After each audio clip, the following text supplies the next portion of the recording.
Welcome to the next video in the Traversing the Transition series, focusing on the topic of emotionally based school non-attendance. I'm Jo Clark. And I'm Jodie Walton. And we're going to spend the next 10 to 15 minutes sharing some practical tips for supporting these young people in school. The issue of emotionally based school non-attendance is a complex one, and we hope that this video will be a starting point to develop your thinking in this area. We're focusing on this topic now because many of our children and young people had difficulty attending school prior to the pandemic. Some children may also be beginning to feel more anxious about restarting school in the future. So how can we support these children and young people to feel ready and safe in returning? Here are a few worries that children might express about attending school. The anxieties children feel can be varied and quite complex, and there is often more than one factor at play. It's important then to think about the possible functions or causes of school non-attendance. Research suggests that children might not attend school for the following reasons. Number one, to avoid fear about aspects of the school day they're anxious about, for example, lessons, teachers, or the building. Number two, to avoid fear about social situations, for example, break times, talking in class, or bullying. Number three, to gain attention from caregivers and to reduce feelings of separation anxiety. Number four, to gain some reward from being at home, for example, autonomy, comfort, or engaging in preferred activities. The next step in understanding school non-attendance is to think about how anxiety develops and how it can be reinforced. Some children start off with anxious thoughts and feelings about attending school, similar to some of those we have shown you. This can affect their behaviour and lead them to avoid attending school. In the short term, they can feel a sense of relief and a reduction in anxiety.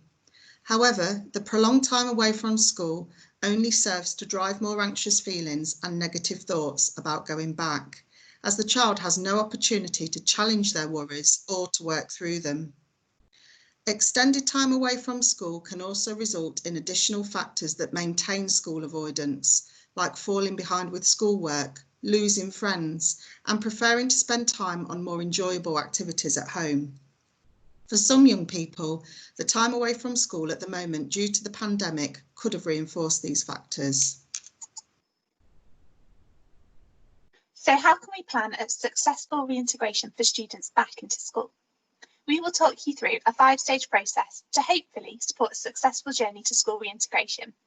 The ideas we suggest are based upon research about what can help, and you can find further resources and references at the end of this presentation. The first step is to listen to everyone's views, school staff, parents, and most importantly, the child.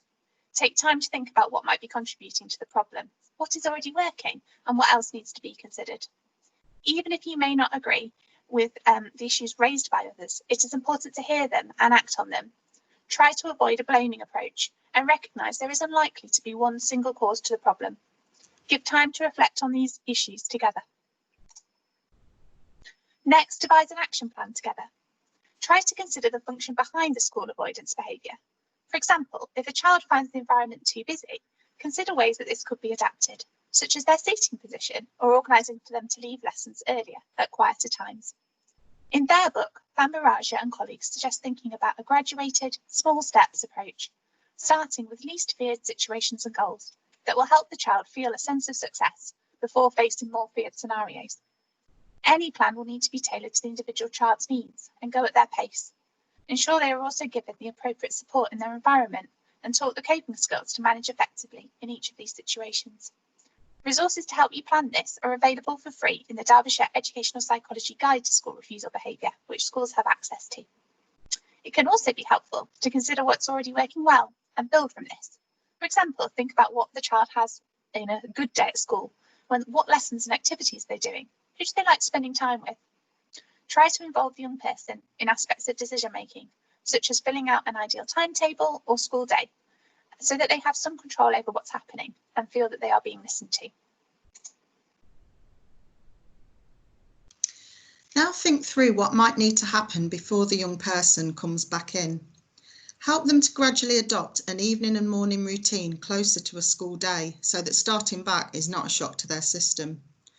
For some young people, they may not have left their bedroom or house very much, so first steps for them might be to leave home for a positive reason, like buying a treat from the local shop. Try to think about ways to help children reconnect with others before coming back.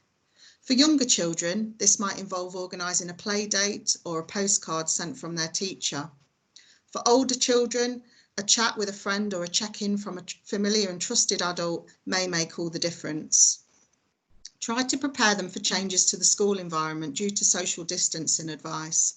What will be the same and different for them? Also think about how they can feel on top of their learning before coming back. Are there any aspects of learning they could catch up on? Finally, Nuttall and Woods have identified that developing the young person's own understanding of anxiety and the connection between their thoughts, feelings and behaviours can be helpful. Support the young person to develop some coping skills and tools to help them regulate their emotions. There are some great books available to support with this, such as the Starving the Anxiety Gremlin series. At the beginning of the plan, think carefully about these 4 areas. How can we help children to feel safe and secure in returning to school?